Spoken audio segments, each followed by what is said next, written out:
Era uma noite abafada em Mosqueiro, uma ilha tranquila a poucos quilômetros de Belém do Pará. O silêncio, típico das noites da região, envolvia a casa de Carlos e Helena, um jovem casal que esperava ansiosamente a chegada de seu primeiro filho. A vida ali era pacata, distante das luzes agitadas da cidade grande, e aquela noite de 29 de outubro de 1977 parecia ser como qualquer outra. Mal sabiam eles que essa noite seria o início de algo que jamais poderiam esquecer. O vento soprava leve pelas cortinas da janela aberta, e o som das cigarras preenchia o ar, criando um cenário de paz. Helena, já no final da gestação, descansava no sofá, enquanto Carlos organizava algumas coisas no quarto do bebê. Tudo parecia tranquilo, até que uma estranha luz começou a invadir a casa.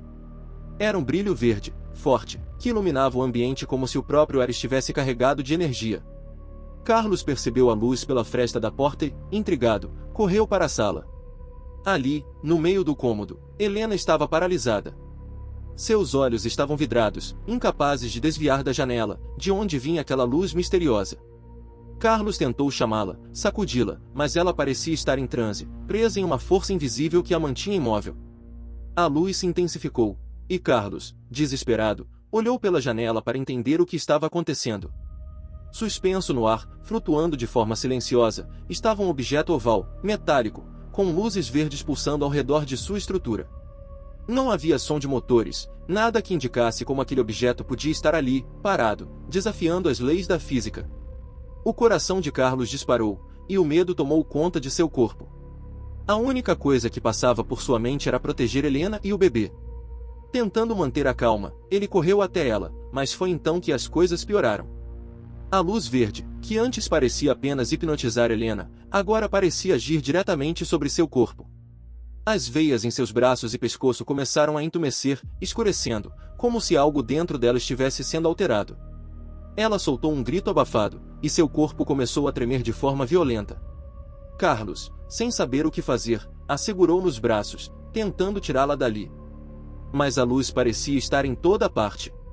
O objeto oval começou a circundar a casa, emitindo feixes verdes que atravessavam janelas, portas e até mesmo as paredes. Não importava para onde Carlos se movia, a luz estava sempre presente, invadindo cada fresta, cada canto da casa. Helena, em seus braços, convulsionava de dor, e Carlos gritava por ajuda. Os vizinhos, que também notaram o brilho verde estranho e os gritos vindos da casa de Carlos, começaram a se aproximar, armados com facões e pedaços de madeira, prontos para socorrer o casal. Mas quando se aproximaram, o brilho os deixou sem reação. Alguns tentaram avançar, mas foram forçados a recuar, cegados pela luz intensa. Um cachorro da vizinhança, conhecido por sempre latir para qualquer movimento estranho, estava imóvel, com os olhos fixos no objeto no céu. Após aquele encontro, o cachorro nunca mais latiu. Enquanto isso, dentro da casa, Helena desabava nos braços de Carlos, sua pele enegrecida e os olhos vidrados, como se estivesse à beira da morte.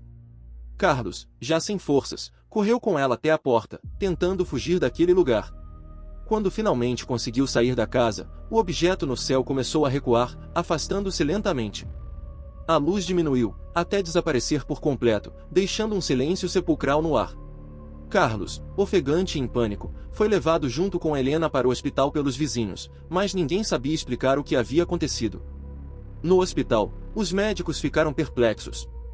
Helena estava fraca, com sinais de exaustão, mas o que mais chamou a atenção deles foram as marcas estranhas em seu corpo, como se algo a tivesse atingido internamente, mas sem deixar ferimentos visíveis. Eles também relataram outros casos semelhantes. Ao longo daquele ano, dezenas de pessoas chegaram ao hospital com sintomas misteriosos, fraqueza, tontura, queimaduras leves, e em alguns casos, febres inexplicáveis. Todas as vítimas relatavam ter visto uma luz verde antes de serem atingidas. O pânico se espalhou rapidamente por Belém e pelas ilhas ao redor. Os jornais começaram a noticiar os eventos, com manchetes sensacionalistas alertando sobre as luzes misteriosas que atacavam os moradores. O que antes parecia ser um incidente isolado na casa de Carlos e Helena logo se tornou parte de uma série de relatos que tomaram conta da cidade. Vários bairros da capital paraense, e até mesmo regiões do Maranhão, começaram a registrar avistamentos do mesmo objeto oval, sempre acompanhado pela luz verde. A pressão da população fez com que as autoridades locais procurassem ajuda. Diante do caos, a prefeitura solicitou apoio à ditadura militar, e a aeronáutica foi chamada para investigar os avistamentos. O caso ganhou proporções inimagináveis, e a operação que foi montada para investigar as luzes ficou conhecida como Operação Prato. Carlos e Helena foram interrogados diversas vezes, assim como outras testemunhas, mas o que eles poderiam contar parecia impossível de ser acreditado. Quem acreditaria que um objeto não identificado havia paralisado sua esposa e quase a levado à morte? A investigação da aeronáutica, liderada pelo capitão Júlio César de Andrade, avançava de forma meticulosa. Ele chegou à cidade cético, duvidando dos relatos das luzes e do objeto voador, mas, com o tempo, algo começou a mudar. Durante semanas, a equipe documentou dezenas de avistamentos, tirando fotos e filmando o fenômeno. Um dos incidentes mais impressionantes aconteceu no rio Guajará-Mirim, quando Júlio César e o sargento João Flávio Costa avistaram algo que mudaria suas vidas. Era uma noite calma, e os dois estavam em uma embarcação no meio do rio, quando, de repente, viram um treco, como descreveu o capitão mais tarde. Um objeto oval, enorme, com cerca de 100 metros de comprimento, sobrevoava as águas do rio, a menos de 100 metros de distância. O silêncio era absoluto, e as luzes pulsavam de forma hipnotizante. Júlio César, um homem acostumado à disciplina militar e ao ceticismo, não podia acreditar no que via. Eles fotografaram e filmaram o objeto, mas, mesmo com essas provas em mãos, algo estranho aconteceu. Ao retornar ao comando, Júlio César apresentou as evidências ao brigadeiro Protásio Lopes de Oliveira, comandante do 1º Comando Aéreo Regional.